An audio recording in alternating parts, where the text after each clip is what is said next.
بسم اللہ الرحمن الرحیم۔ ایجوکیشن پالیسیز پہ بات کرنا بہت ضروری ہو چکا ہے۔ کوئی بھی ملک ہو، پاکستان ہو یا چین ہو، امریکہ ہو، اس کی ایجوکیشن سسٹم جو ہے نا وہ اس ملک کے مستقبل کی ضامن ہوتی ہے۔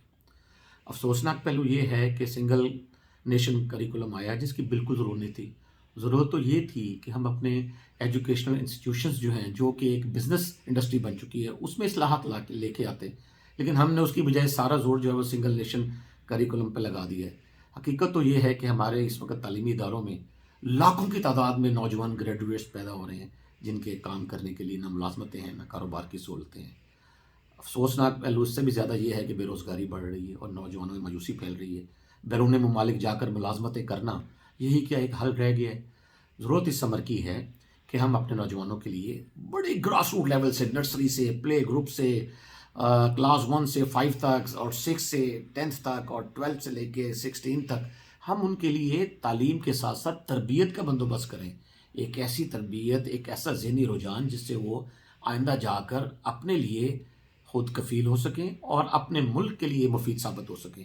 ہمیں کیا کرنا ہوگا ایسے گریجویٹس کا کہ جن کے پاس تربیت نہیں ہے، کوئی ہنر نہیں ہے، انہیں یہ علم ہی نہیں ہے کہ انہوں نے مستقبل میں کرنا کیا ہے؟ کتنے لوگوں کو ہم ملازمتیں دیں گے؟ کتنے لوگوں کو انڈسٹری کنزیوم کرے گی؟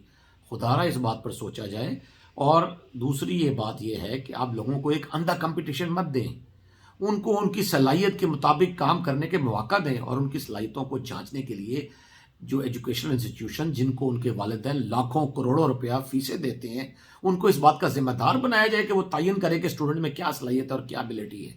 سارا کچھ والدین پر اور اسٹوڈنٹس پر مت ڈالا جائے۔ یہ ایک اندھیر نگری اندھی مچی ہوئی ہے۔ میں یہ سمجھتا ہوں کہ اب یہ وقت آ گیا ہے کہ حکومت اپنے کمفرٹ زون سے باہر نکلے، کام کرے۔ محض میٹنگز اور اس کے بعد کوئی رزلٹ نہ نکلنا ان میٹنگز کا، اور ان کا کوئی اعلامیہ سامنے نہ آنا، اور ان کے تمام تر اختیار و اقتدار اور طاقتور ہونے کے باوجود کچھ بھی عوامی خدمت کے لیے پیش رفت نہ ہونا انتہائی مایوس کن ہے۔ ہمیں اس طرف توجہ دینا ہوگی۔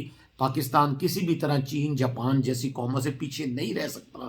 اگر رہ سکتا ہے تو اپنے بوسیدہ کالونیل سسٹم اور جو اعلیٰ طبقات ہیں ان کے کمفرٹ زون کو ڈسٹرب نہ کرنے کی پالیسی نے پاکستان کو پیچھے رکھا ہوا ہے۔ اس بات پر ضرور سوچیے گا، اپنے اور اپنے مستقبل کا خیال کریں۔ آپ کا اللہ حامی و ناصر ہو۔ اللہ حافظ۔